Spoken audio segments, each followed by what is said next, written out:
Méditage, bonjour. Oui, bonjour. Expert en géopolitique, enseignant-chercheur, spécialiste de la région Maghreb-Sahel, vous suivez depuis Tunis le bras de fer entre le gouvernement et les salafistes d'Ansar al-Charia, lesquels ne désarment pas. Après les violences du week-end dernier, une nouvelle manifestation est prévue devant le siège d'Ennahda ce vendredi.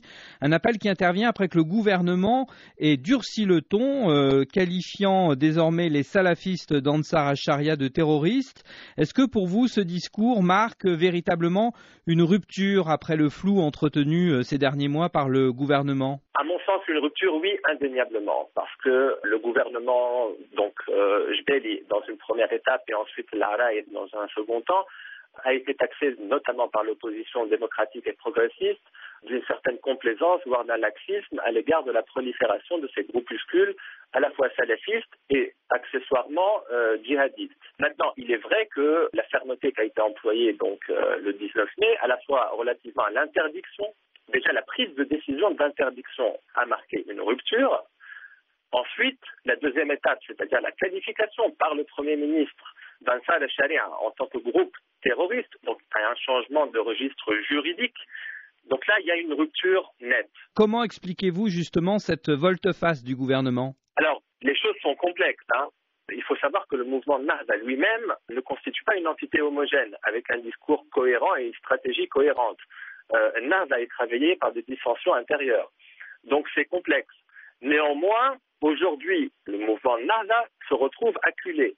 Il est pris en quelque sorte entre le marteau et l'enclume. C'est-à-dire que suite aux événements du Jabal Sha'ambi quand même, où il est avéré que des groupes terroristes donc se sont enracinés dans cette région du pays, ils ne pouvaient pas tolérer une deuxième provocation des salafistes djihadistes qui organisaient un congrès à la vue et au su de tout le monde.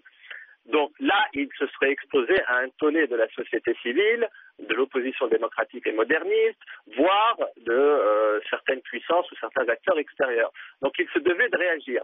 Parallèlement, en réagissant, il se met à dos cette frange extrémiste que constituent les salafistes, qui quelque part maintenant lui échappe et qui, eux, perçoivent aujourd'hui Nahda comme des traîtres. Ils se sentent aujourd'hui trahis par un mouvement qui, par sa complaisance, par une certaine capacité même à les instrumentaliser à son profit, leur laisser entrevoir la possibilité de parvenir politiquement, du moins, à la réalisation de leurs objectifs. Justement, sur cette ligne, certains pensent qu'il est finalement encore un peu trop tôt pour dire c'est vraiment une rupture, une volte-face du gouvernement. On est encore dans le discours, il faut attendre d'autres actes. Quel est votre sentiment là-dessus? Je partage entièrement cet avis. C'est-à-dire que moi, la question de fond que je me pose, c'est est-ce que cette décision qui a été prise aujourd'hui, notamment de les qualifier de groupe terroriste, ce qui change radicalement la donne, donc, est-ce que cette décision d'entamer en quelque sorte le bras de fer, à la fois sur le plan juridique, mais également dans les faits, c'est-à-dire il y a un retour des forces de sécurité intérieure, qui était attendu par une grande majorité des Tunisiens, parce que nous n'en avons pas parlé, mais l'absence de l'État, l'absence des forces de sécurité en tant que garante de l'ordre républicain, tout cela posait problème, c'est-à-dire la faillite de l'État tunisien pose un problème considérable relativement à l'avenir de la transition démocratique.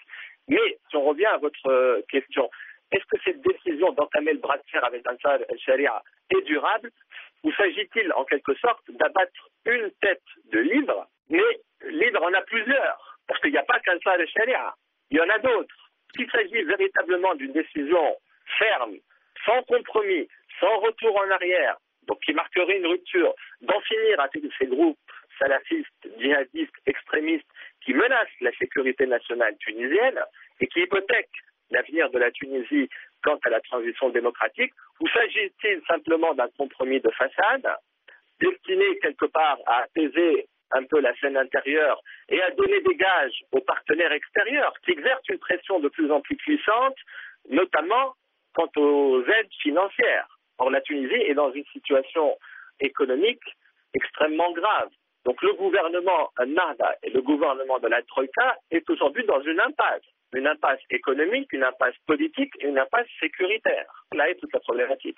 Méditage, expert en géopolitique, enseignant-chercheur, spécialiste de la région Maghreb-Sahel. Merci d'avoir été notre invité ce matin depuis Tunis. Mais je vous en prie, tout le plaisir était pour moi.